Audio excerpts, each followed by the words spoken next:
Hello, everyone, and welcome once again to the Soldiers of Cinema podcast. I'm here with my co-host, Mr. Mustache himself, Cullen McFater. Hello. You're like We have you're different names every time. Hello.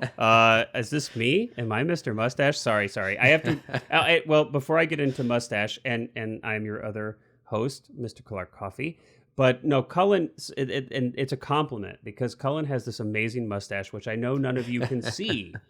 And the reason I call it out and I have to kind of tease him about it is because I'm actually jealous. I cannot grow anywhere near as cool a mustache as Cullen can.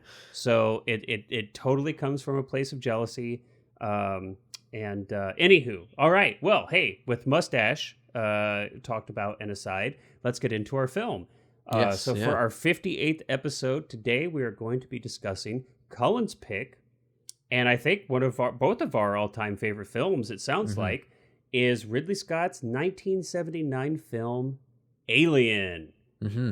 Uh-huh. This is I'm surprised that I haven't suggested this earlier. I'm surprised you haven't suggested it earlier either, especially when, we're going to get into it, but when you're telling me like what a huge impact this film had on you, and if you could, we're like 58 episodes in now. Granted, I think for the first 20 or 30, we focused on we had a different thing going on where we were focused it was all Herzog, on Werner Herzog, which is, for those people who haven't gone all the way back into our repertoire and listened to those, that's kind of how Cullen and I met, was in a Werner Herzog filmmaking class. And so that was kind of the origin story of our podcast. And so we were really focused on Herzog for the first, whatever it was, I can't even remember now, 20, 30 episodes. Yeah, I think it's like 28 or something. Yeah, something like that. Yeah, a lot. And so I'm surprised that it's taken so long to get to it, but that's good. We've got a deep roster, right? So yeah, we've got to be careful because I'm sure that both of us could go on for like 5 hours about this movie. So yeah, we'll have to be careful. We'll try and make this not the longest ever podcast episode. We'll try not to. So let's jump in there then. With tell me about kind of what this film means to you when you first saw it. Yeah, I mean this. It's like, again, I've got to condense this part of it too because I could just go on and on about it. But so the first time I saw this movie was I was probably in elementary school, and a friend of mine who I'm still actually quite close friends with today invited me over, and I guess his mom was always a really big fan of like Sigourney Weaver and these movies and things like that, and James Cameron, and we watched Aliens first.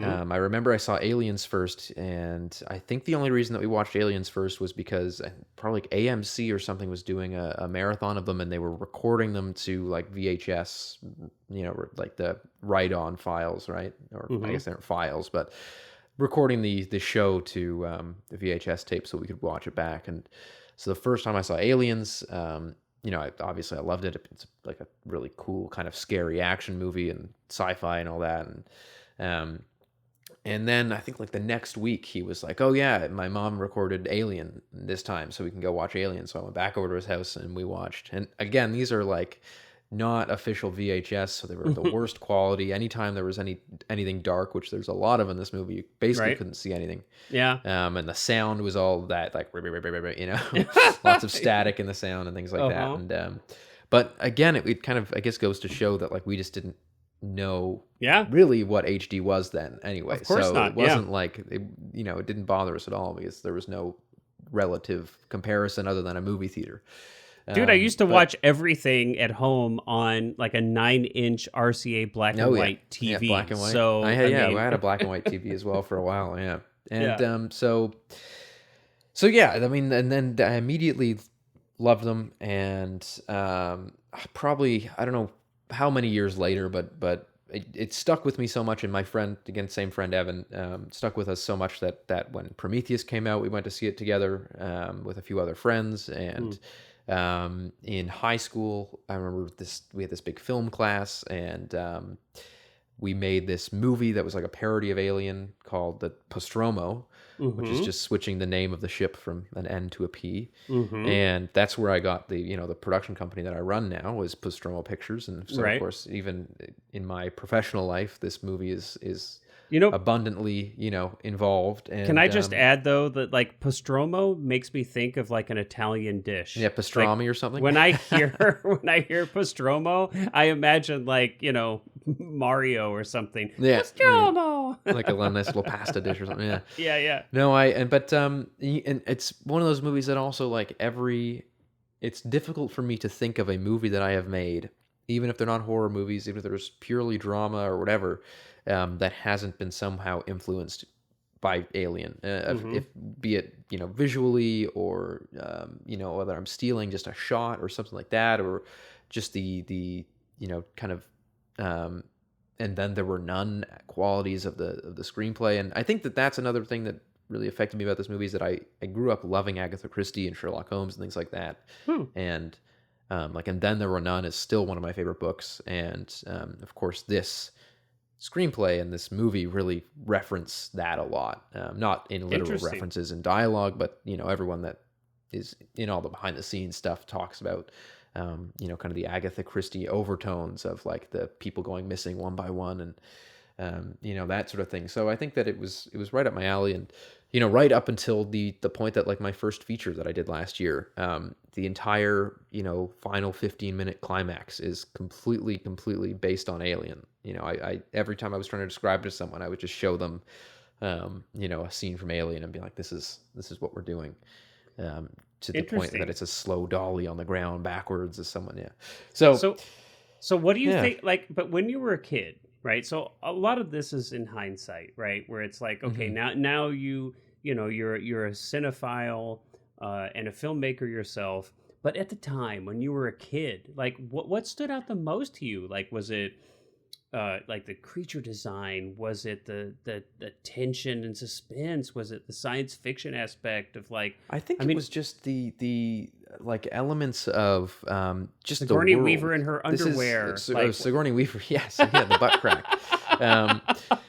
I think the world, like, this is probably my favorite fictional universe of any movie. I'm not like a big franchise guy. I don't really like, I don't go into the Marvel movies, even like, Star Wars. I think a few of the movies are pretty good, but I'm not a huge, I don't really like. Yeah, I'm not like that type of filmmaker. Yeah, exactly. Yeah. But I will say that like Alien is something that no matter like what it is, if it's a video game, if it's a movie or whatever, a TV show, I'd probably watch it just because I really, really like the design of this world. It feels very rich. It feels very realistic where, you've got this corporation, the Weyland-Yutani Corp. I think it's just Weyland in this one. I don't think they put the Yutani. Yeah, they add that on later. Yeah. And it's like this, but they're not like outright antagonistically evil. They're just a corporation. Yeah. And they do the same thing that all corporations do, which is expend their, lower ends up being ultimately evil, but that's a discussion for another. It's a very realistic portrayal of like, corporate kind of lifestyle and things like that. And I think a very good and dire warning as to kind of the dangers of powerful corporations. But and so I just love the it's not as dour as Blade Runner, I'd say. Like, I like the world of Blade Runner as well, but I'd say that Alien, there's like a little bit more of a grounded sense, where it's like it just feels so incredibly lived in and real, and not necessarily like a future that is necessarily what we would get to, but rather I could see in some sort of alternate Earth, that this would be it just feels like it's a very well thought out. Well, the character, I think that's, so that's, so we'll get into all of that, because I think that what you're describing in that art direction and production design and, some of the most amazing people that have worked in the field, and Ridley Scott himself as a director is one of the probably most production design oriented directors ever, certainly at his level of success. But for me, so I saw the film when I was very young too. I have no recollection of when I first saw it. I was 3 when it came out, so I definitely didn't see it when it first came out. It's possible, and I can't remember. I just can't remember. but it's actually possible that I saw Aliens first too, or saw Aliens very closely about when I saw Alien. I definitely have more memory. So when I was a kid, I think if you would have asked me, I would have said I liked Aliens better when I was really young, because because it's an action film, it's for a 13-year-old kid, it was so much more action going on in that film. You get to see the alien a lot more. There's guns and explosions and the like egg-laying mother at the end and the big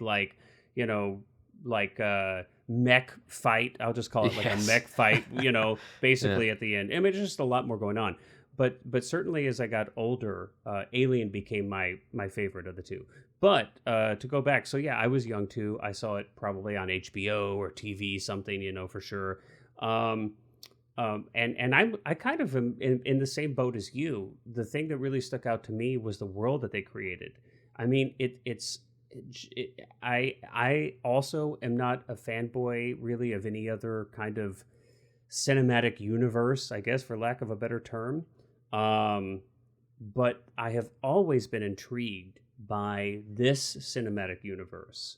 And I'm at least partially interested in every Alien film that's been released since. And there've been obviously some not stellar films made in the series, but even then I'm like, I can find something to enjoy if only it's like another little tidbit about this world. But I think that speaks so much to the density and richness of the production design and art direction of this film that it left so many avenues to build upon down the road for all the other stories that have kind of sprung forth from this first film. And it leaves it's just such a rich film.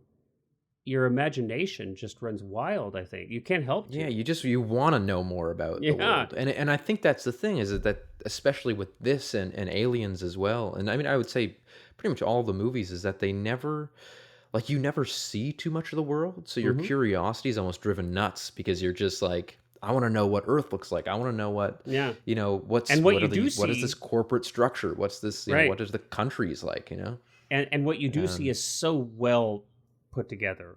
I think that's why you want to see more, because it's just so visually rich and so beautiful. But let's back up though for a second, and because I think the origin of this film is pretty interesting.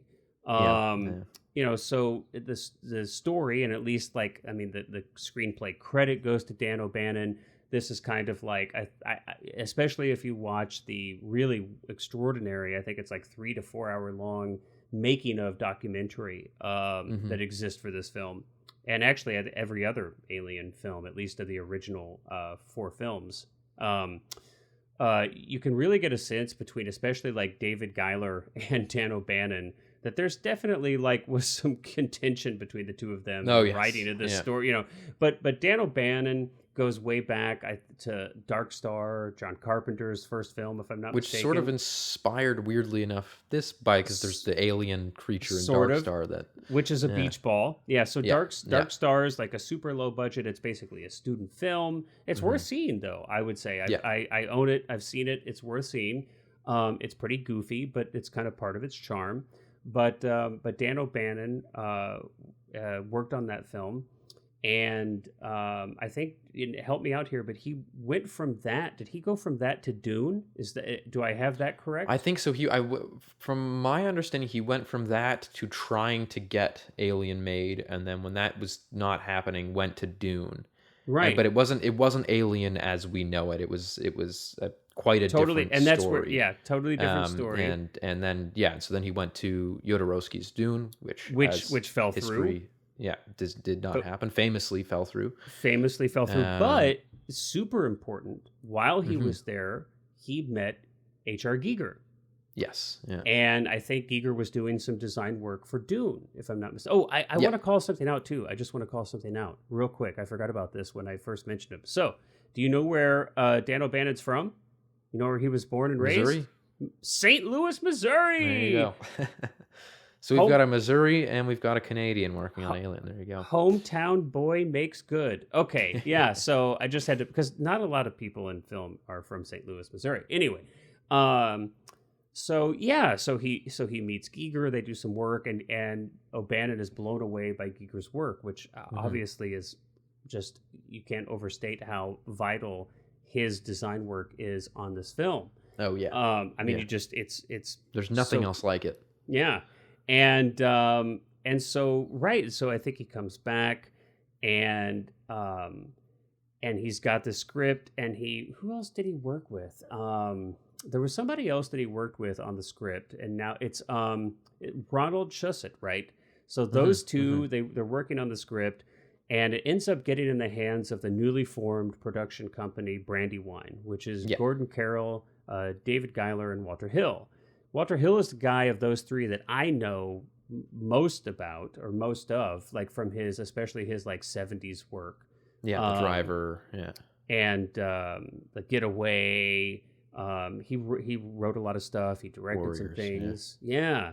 And Southern Comfort was actually the film that I think he went to direct instead of this one. So he kind of was slated to direct this film once Brandywine picked it up. But yeah, just to go back. So I think that's where like that, at least according to them, the three men at Brandywine were like, O'Bannon, I don't know, man. The script is not super great. They love the idea of like the chest burster, and that was like kind of the idea that really grabbed them. So at least according to them, they totally rewrote the script. Yeah, and so what I understand about that too is that there was none of the truckers in space kind of. There was a bunch of different contentious kind of like tellings of this, but from what I've heard, is that the truckers in space stuff wasn't really a part of O'Bannon's script. That O'Bannon's script was a lot more kind of 2001-esque, where everything was super clean and science fiction, and they said we need the audience to relate to these characters, and so they kind of made them like these blue collar, tow freighter people that work in space and hate their jobs. Well, that and that's huge, and I think that decision to do that, I think, speaks to how you're kind of use different language, but how it's kind of relatable, even though it's in this different universe. It feels grounded. It doesn't feel so removed. And I think, around this time too, a really important decision was made, just to try to like improve its like sellability, or that any of the characters' genders could be anything. And so this is where we start to have this flexibility where Ripley could be played by a woman. Of course, ends up being played by Sigourney Weaver, ends up being, sends her career into the stratosphere. And very iconic character for her too. Like super iconic character, yeah. So it's kind of like an interesting little bit of an origin story there. I'm always intrigued by this thought too. Ridley Scott only had one film under his belt before this. Now he did a lot of commercials, and his huge in commercials. I think he's still like scot-free, right? Or there's an arm of that's a commercial arm. Yeah. Like both he and his brother did a ton of commercials. Obviously, and Ridley Scott shot the 1984 Apple commercial, which is kind of considered very to be famous one. one of the best commercials ever shot. So he came from that space. He did The Duelist, and I don't know if you've seen The Duelist, but boy, I couldn't imagine a movie more different than this one, frankly. Yeah. So I'm always kind of, it's almost in a certain sense, it's kind of surprising that Ridley, you wouldn't expect the director of The Duelist to jump to Alien, first of all, which is interesting, then to have done such a great job with Alien, and then you look at how much Alien shaped Ridley's career after that. Yeah. It's just kind of, I just wonder, like, what, it's almost kind of a funny, like, parallel universe kind of thought experiment. Like, what do you think Ridley would have been like as a director had he never touched Alien? Yeah. And I'm pretty sure he also almost, after signing on, almost left for something else at one point. Not in production, but before production had started up. I think they had started kind of doing the pre-production, and then there was another offer, and he was like, well, if we don't get this underway within like a few months, then I'm probably going to go do that. And I don't think it was like a threat, but I think it was more just like I don't really want to wait around for it. And then something happened, and he ended up staying. But yeah, I think it's a good I mean, yeah, you can see this movie. It's in all of most of Ridley's work. I mean, especially he did Blade Runner a few years after this, and you can see that like there's a lot of theories that they take place in the same universe, even, which I don't really think so, but I there don't have been either. like little references and jokes, but yeah, I mean, this is to me, it's a movie that really shows the power of production design, Yep, of and art direction. cinematography. I mean, Yeah. again, and we're probably going to compare a little bit as well with Aliens, just because they are kind of the two most popular, and there's a lot of people prefer Aliens and a lot of people prefer Aliens. So there's kind of a divide there. I also prefer Alien to Aliens, but I really do like Aliens. Yeah. But I think that that's one part of it that like, and I love the production design of Aliens too, but if you look at even just like the cinematography in Aliens, um, it's a lot more brightly lit. I mean, it's lit more so like an action movie, whereas Alien is purely horror in the way that it's Derek Van Lent did such a fantastic job in incorporating these lights and incorporating this kind of horrifying ship into the way that he lit every scene, and that every light is motivated from some part of this kind of technical hellhole, which I think is really, really fascinating. So yeah, I think it's just kind of incredible that Derek Van Lent kind of incorporated all of these. All the lights are motivated by the fact that the ship is this sort of industrial hellhole, and is very imposing, and it's very clear that all of these aspects of production, from the production designer to the cinematographer, the direction, to the costumes, every single piece of that was working in unison to create this vision. Which, I mean, that's not like a surprising or uncommon thing in the film industry, but I think it's uncommon for it to be done this well. Yeah. Where you see, especially once the ship self-destruct is kind of going off and there's the yellow lights and all that. And you've got Sigourney Weaver kind of running through the halls with the flamethrower, and it's like it just is so clear that everything was so perfectly thought out in terms of like how this movie's going to look. I know Ridley Scott did some extensive storyboards, Right. and so it's very clear that that from the get-go, when they were building the sets, when they were designing the light, when they were choosing the shots and things like that they had thought through all these things, which I think is really remarkable, and I think it is why this movie looks so good and feels so good and scary. Well, it's, I mean, and just the caliber of talent they have, first of all. I mean, I think it's just a rare occasion where you get, you have Ridley Scott, which of course, he's proven himself to be one of the most art direction, production design oriented directors, alive, working. He's so focused on the photography of a film. And I think he cast the right actors in this film to allow him to focus on that. And you got to remember too, at least according to Ridley Scott, this film originally had a budget of $4.2 million, and so like you said, he storyboarded the entire thing, which he does himself, and he's a pretty damn good artist, and he's able to storyboard quite well. He brings the storyboards in, and they double the budget on the film to 8.2. So this film was made on a budget of $8.2 million. And I think Wikipedia says 11. I think they're throwing in some marketing budget there. Yeah. But even for 79, $8.2 million for a film like this is peanuts, man. And, so you've got Ridley Scott, you've got H.R. Giger designing not just the Alien, which of course is iconic. I mean, I don't think, there's hardly a person in the world, literally anywhere, that wouldn't recognize the Alien or Xenomorph design. You have Ron Cobb and Chris Foss doing other concept artwork. I think Ron Cobb did a lot of the like human spaceships and things. H.R. Giger did not just the Alien, but he did the alien ship, the space jockey, and the planet, the planetoid, 426, yeah.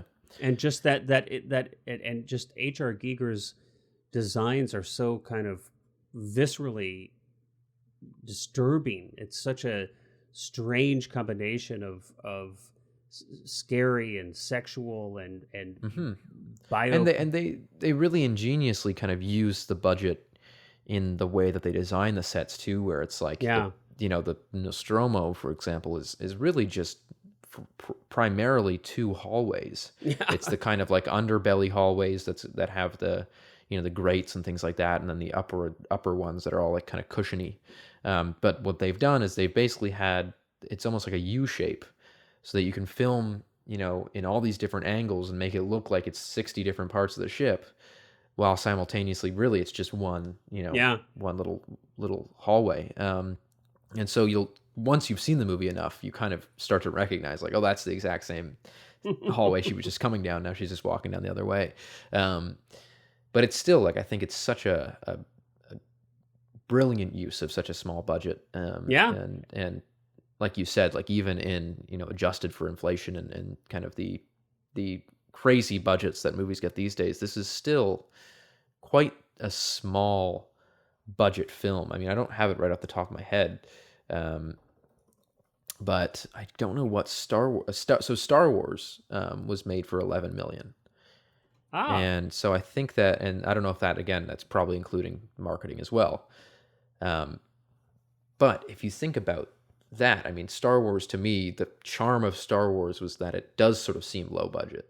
It kind of had like a bit of a homemade appeal to it. Whereas this doesn't, the budget doesn't show in this movie at all. This feels like a movie that was made for, 50 million upwards of and I think, again, that is all down to the way that people use the budget and how Ridley Scott decided to use this money and kind of lead this movie to be really, really, really just fantastically efficient in its production.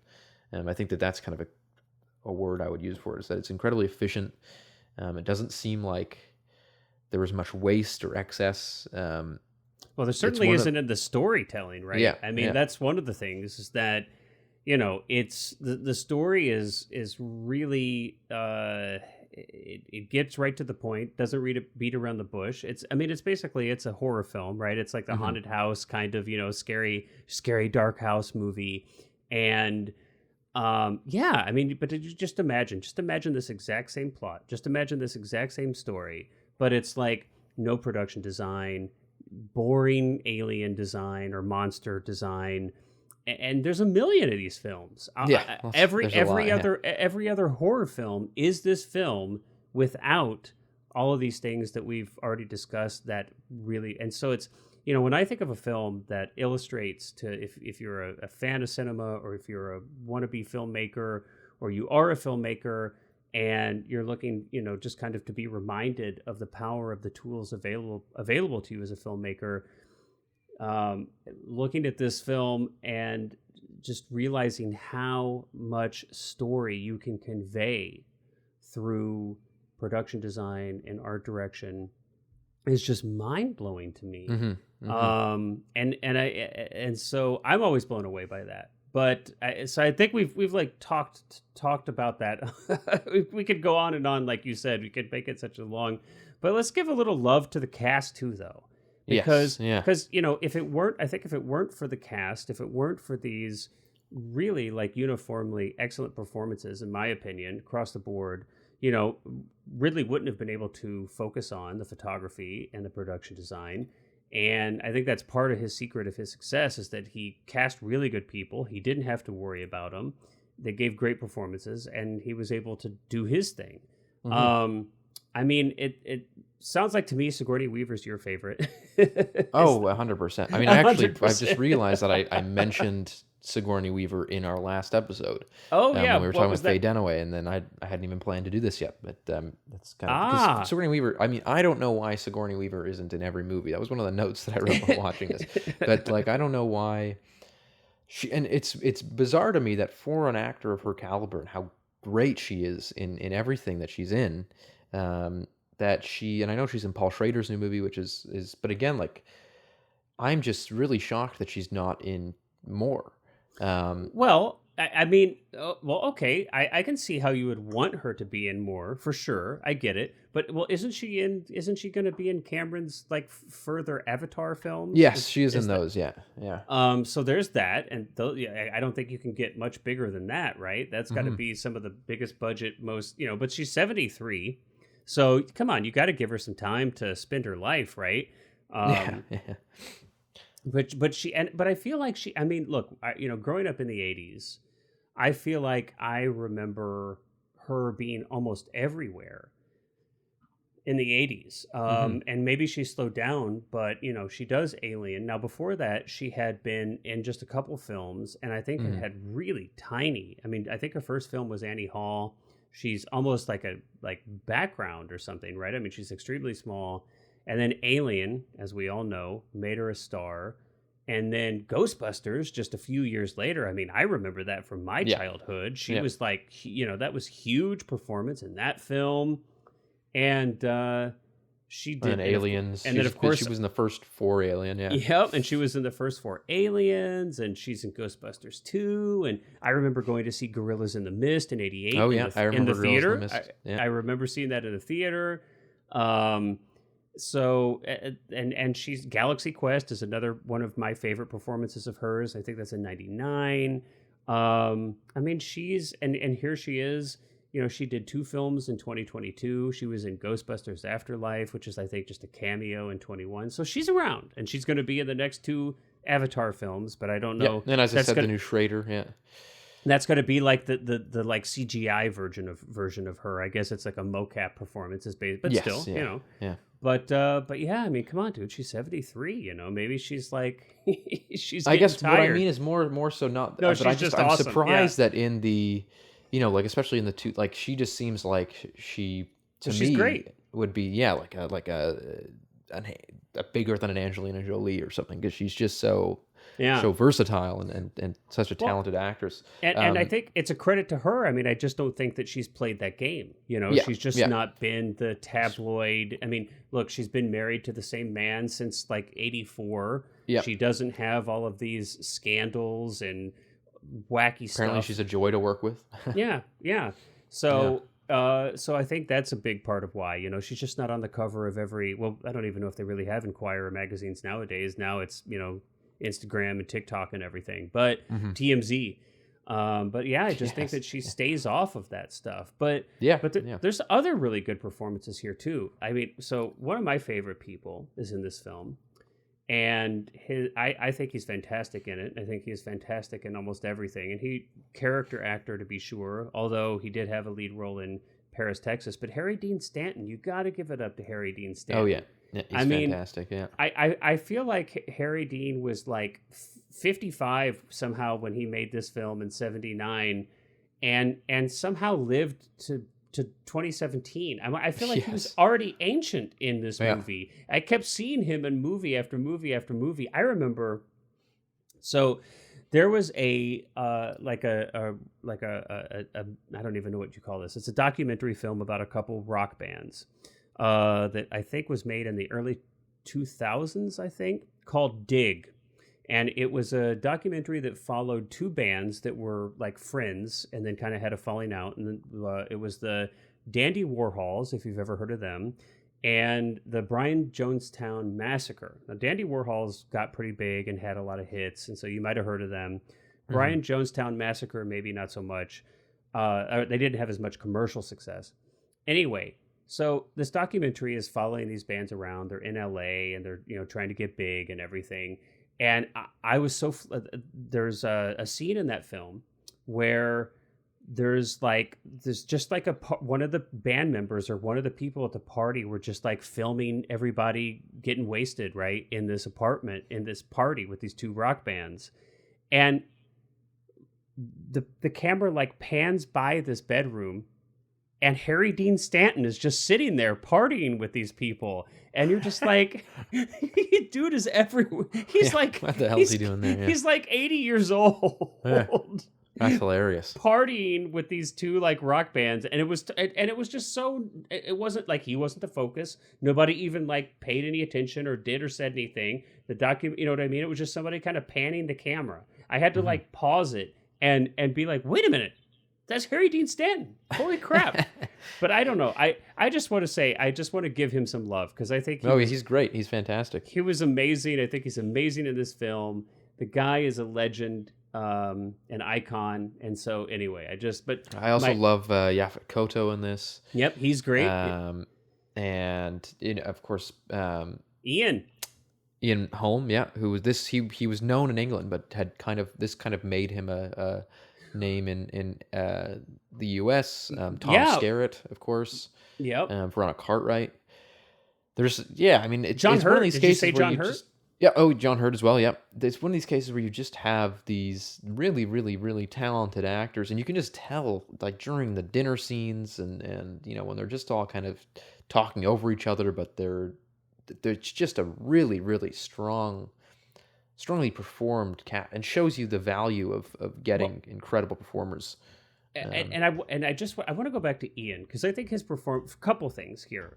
First of all, I think we go back to the writing process. We talk about Dan Bannon and his the kind of the nugget in his script that got this film kind of on the track to be made Hmm. was that the alien like put an egg inside you, effectively like raping its prey, and then you would have another, like the alien would like explode out of you, right? Hmm. Yeah. But I think when Brandywine got it and they were rewriting it, that's where they introduced this idea of the android that would be on the Yes. ship, and Yeah. that was such a stroke of genius because the plot doesn't have a lot of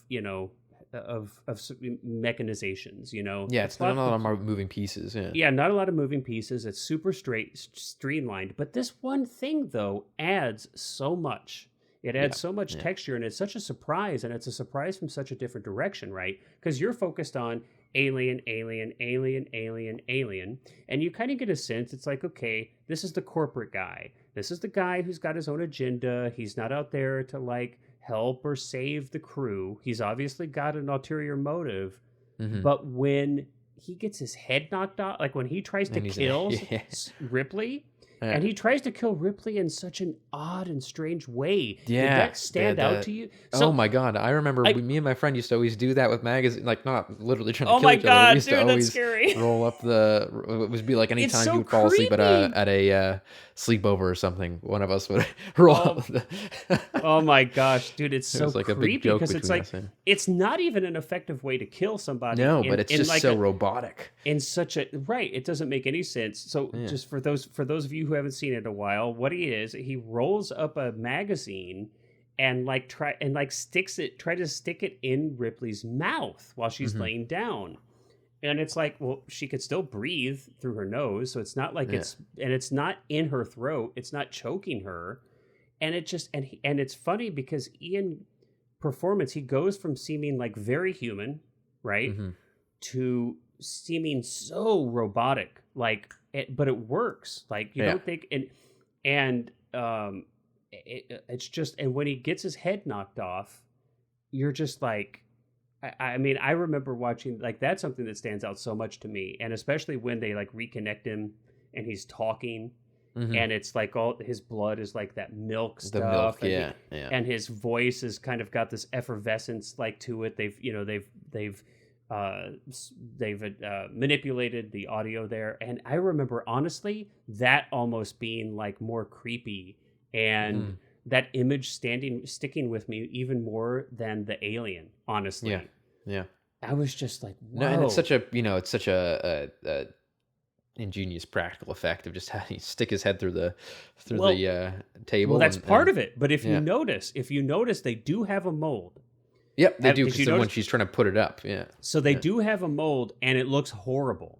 It does, yeah. It The looks cut does horrible. not do it justice. No, and it's like you can tell they knew that it didn't look good, and they tried to Mhm. keep it on screen as long as possible, and they covered it with as much of that milk blood as they Mhm. possibly could, so you wouldn't notice. But and this is one of the things that happens on $8 million budget.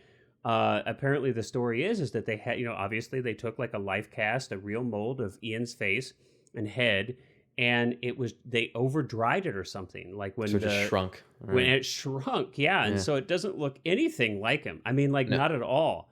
But Mhm. but the film is done so well, and you buy everything else to such an extent that you don't even care. You No, know? yeah. It's kind of just a little laugh, and then You but then earn it. immediately after, it's like, oh my god, this is Yeah. really uncomfortable. I feel like the film earns it. It's like, hey, you know what? Yeah. You get like one area, Yeah.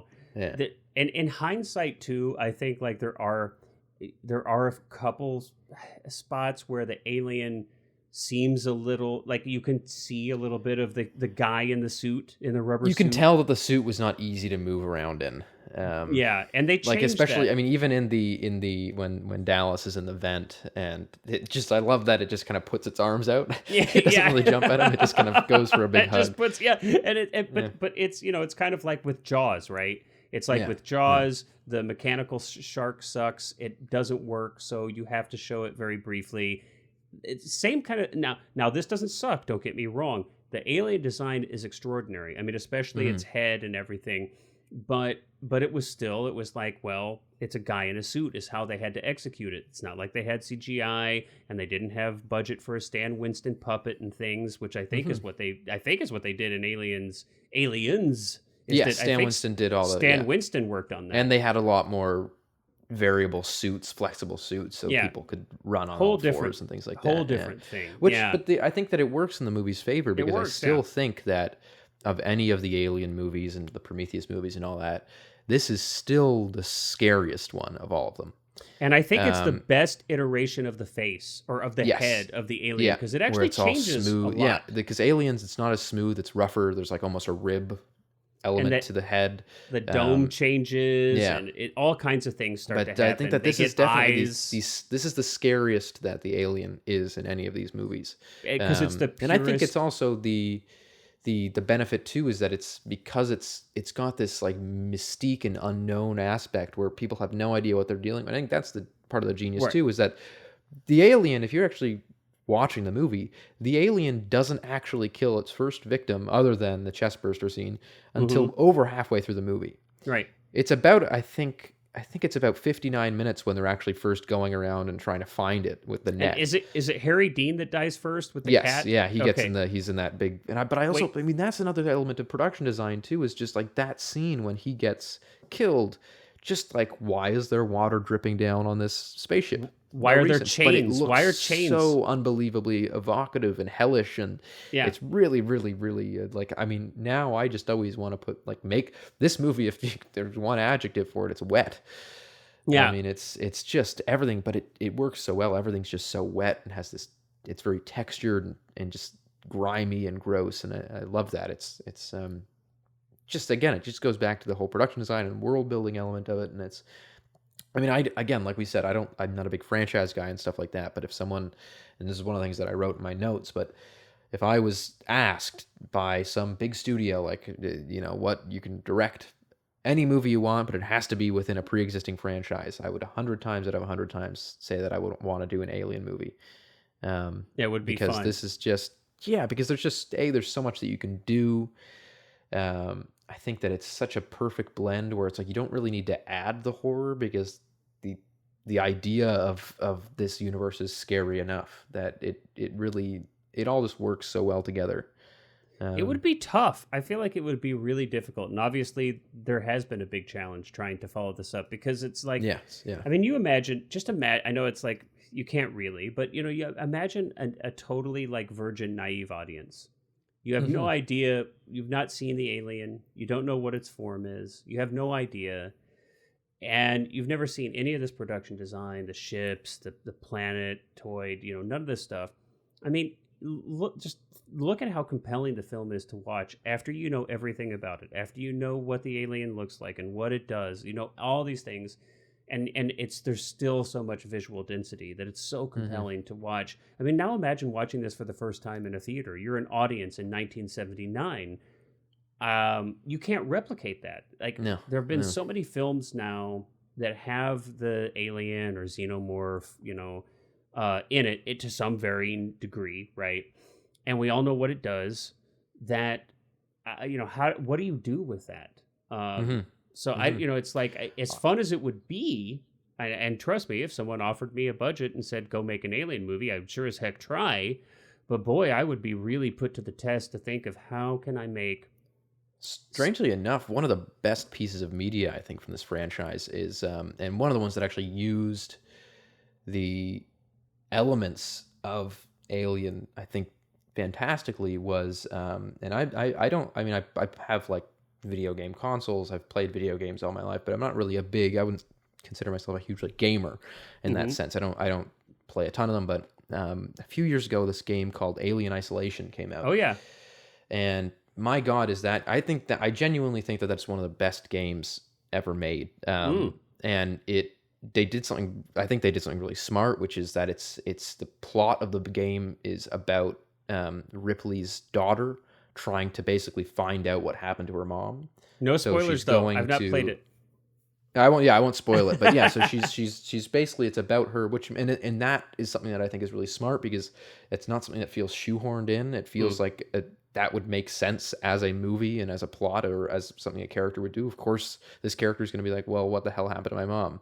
Yeah. And what they did in the game is that you have all of the kind of aesthetic of Alien. You've got the massive ships that are dimly lit and industrial, but you also have those like cushy kind of very 70s looking, comfort spaces like the kitchens and things like that. And I've never seen a game based off of a movie that has better captured the feeling of, like, there's moments in that game where you're under a table and the alarms are wailing and there's smoke filling a room and you can hear the alien crawling above you in a vent and you have to turn off your flashlight and you got to hold a button to hold your breath.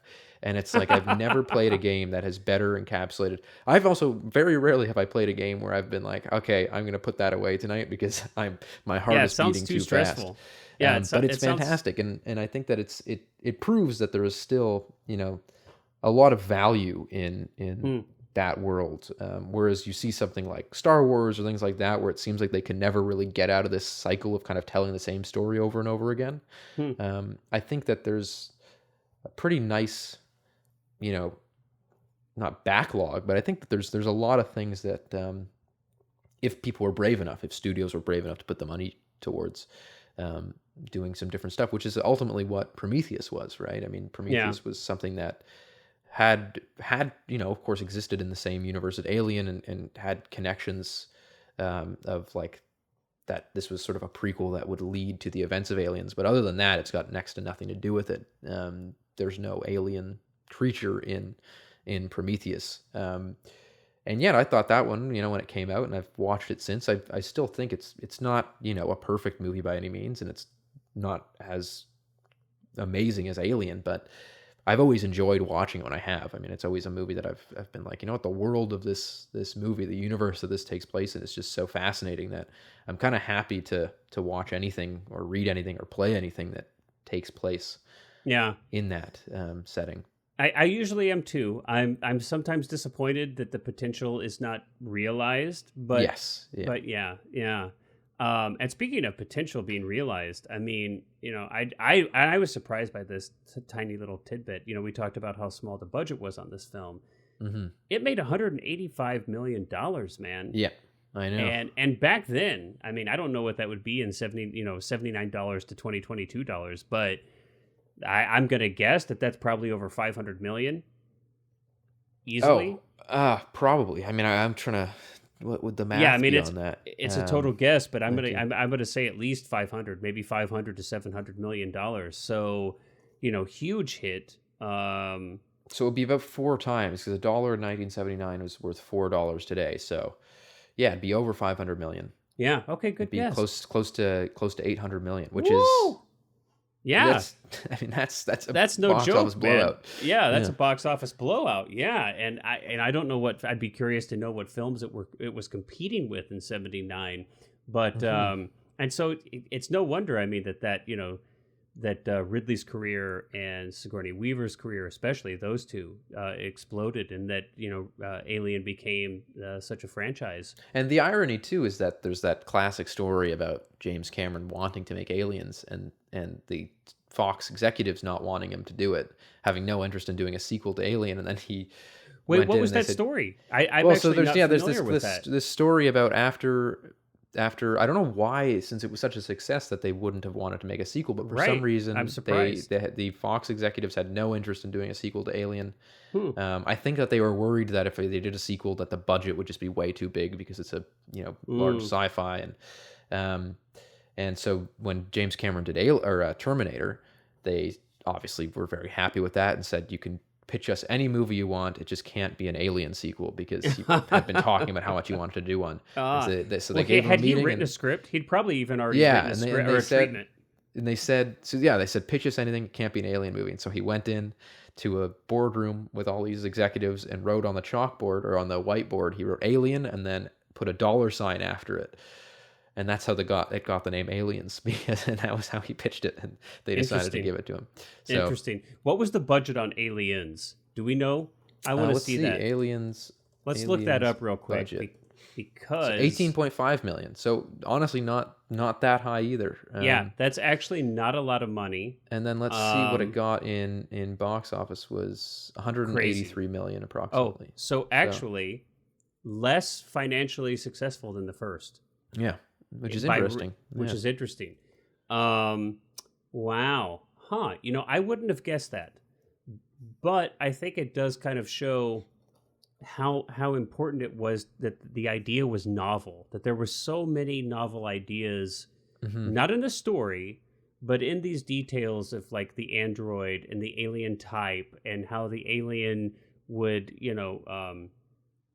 invade a person's body and burst out. I mean, again, we take all these things for granted now. It's like, well, duh. That the chestburster scene is one of the most iconic scenes in all of cinema, and the alien itself is such an iconic design. So yeah. I mean, I think that would be in its favor, is that it's that Alien had this advantage of being totally groundbreaking. And it's still a better movie. I love Aliens, but this is a better movie. Ridley Scott knocks it out of the park. He was in his prime. I mean, he was in his hometown in Shepperton Studios, and he just people crushed always it. talk about how iconic all the lines are from Aliens, things like that, which they are. I mean, there's a ton of quotable lines. Game over, man! Game over! Get away from her, you bitch! Yeah, all those great. And don't get me wrong, Paxton. Aliens is a lot of fun, but there is nothing to me that sums up the feeling of these movies more than a low camera dollying backwards, looking up at Sigourney Weaver as she slowly walks through the hallway with a flamethrower, and steam juts out of vents beside her, and alarms go off, and there's the flashing yellow lights. Can we talk about that? I want to talk about that for a second, because of course, every time you watch a film, especially one with so much visual density, you see new things. I was so impressed with the camera and how it moves in this film. Camera's almost never stationary. There's very few static shots. Excellent mix of dolly and handheld. There's a lot more handheld in this than I remembered. Yeah, it's honestly, and I think Ridley was operating for maybe 70% of the time that the film was being shot. Is kind of roughly what I've heard. But it's so beautifully lyrically moving. It's just it's never, if you notice, it's never just moving, or almost never just moving kind of on a single plane.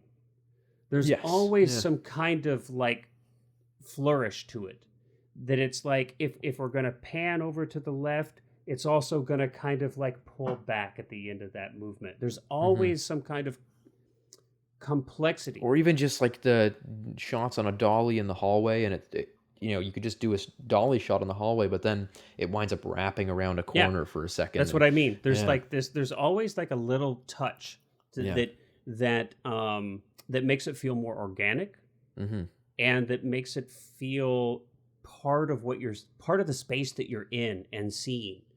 And it works so fantastically well. And it's I would have loved to, and maybe the DP here. Now again, we talked about Ridley. I'm sure Ridley had a lot to say about how it was shot, and he operated quite a bit even himself. But I would have, if the DP on this film, and it is Derek Van Lent, he's the Canadian DP. He only made a few other films. And I think the other films he made, he only did some special effects, like second unit type stuff or something. I think this movie Dragon Slayer, which was a 1981 film, I've never seen it. Was the only, neither, and I think it's Lost Money. I think it was a Walt Disney film. Is the only other film. He clearly had plenty of opportunity, because both Cameron asked him to do Aliens and Ridley Scott asked him to do Blade Runner.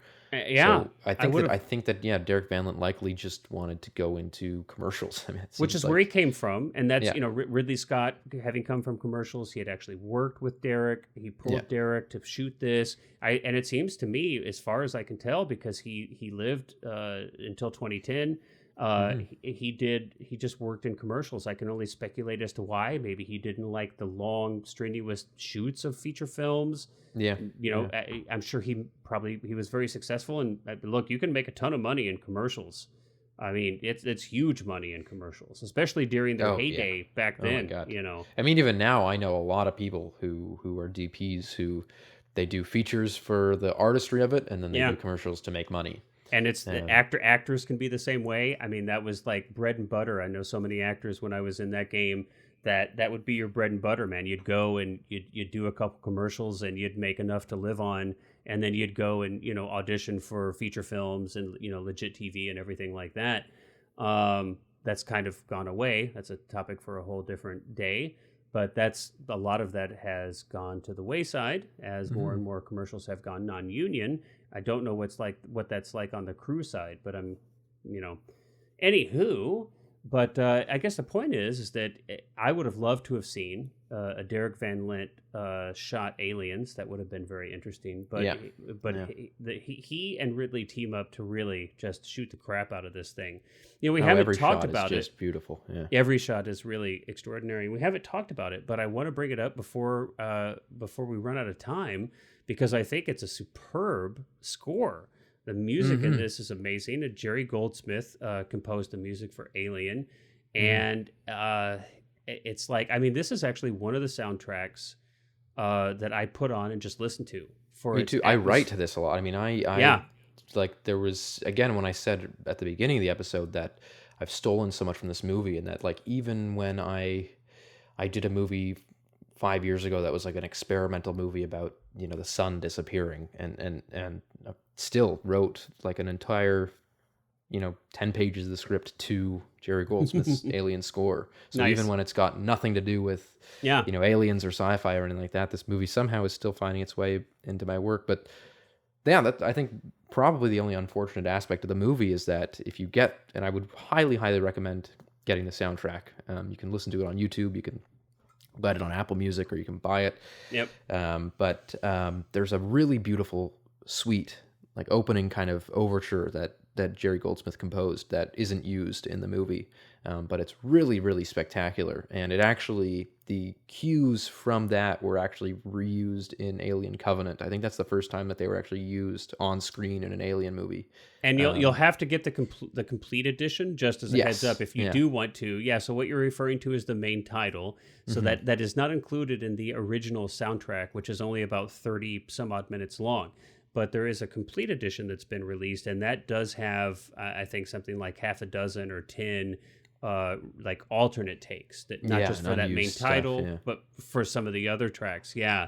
And it's interesting because you kind of get a little bit of a glimpse into um, how some of those ideas changed hmm at the direction of Ridley or Brandywine. But yeah, I think and there's so many different aspects we can talk about. But just because you mentioned it, that main title, the opening of this film is one of the coolest font treatments I've ever oh seen. yes, I and it's it's inspired so much too. what blows my mind is that we basically have like a slow pan across like a matte painting.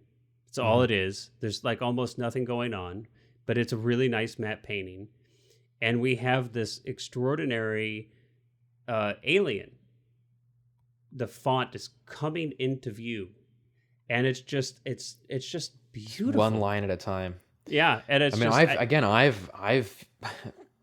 again ripped from that so many times too. Like the amount of times that I've been doing a title sequence or something, and I've been like, oh, you know what, I'm gonna have it come in, one piece of the text at a time, and yeah. and then it's really, there's so much iconography in this movie that I think people, because it's such a classic, that people don't really recognize You take it for how granted. inspiring it is. Yeah, and Yeah. how Yep, I think it's an easy film to take for granted, and I think this just happens. It's like if you're the Rolling Stones, right? It's like, yeah.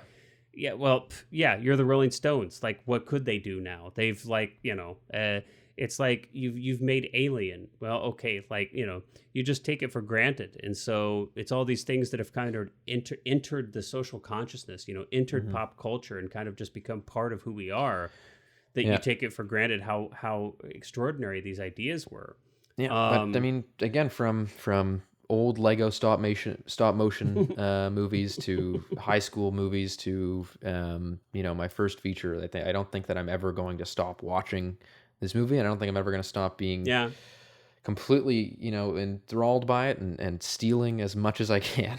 And I hope that they're able to go back and do something interesting again with it. Alien Covenant 2017, that was the last film in the series. There have been other things. There have been comics and novels, like you said, video games, which I'm going to have to check out. I actually own that Alien Isolation game that you've referred to, but I just haven't found time to play it yet. Yeah, but, it's very, very good. I would recommend it, yeah. Yeah, I'll have to check that out. But yeah, I mean, on that note, it was so fun to watch this movie again. I'm excited that you picked it. And I'm there's like this tiny little part of me that's like, should I choose Aliens next? I don't know. Yeah. I don't know. One of the Herzog podcast or the. Yeah. We'll just go through the whole series. No. But anyway. But yeah. Any other last words from you on this? I mean, I'm just glad that again, this is a really fun one to talk about, so I'm glad that we got around to it. Yeah, and I've really enjoyed watching it again. I'm gonna have to. It was just released, or not just, but recently released on 4K. So I'm like halfway tempted to pick it up on 4K and check that out. But anyway, well, thanks everybody for hanging in there with us and going along on our Alien adventure. We will catch you next time. Yep. Bye-bye.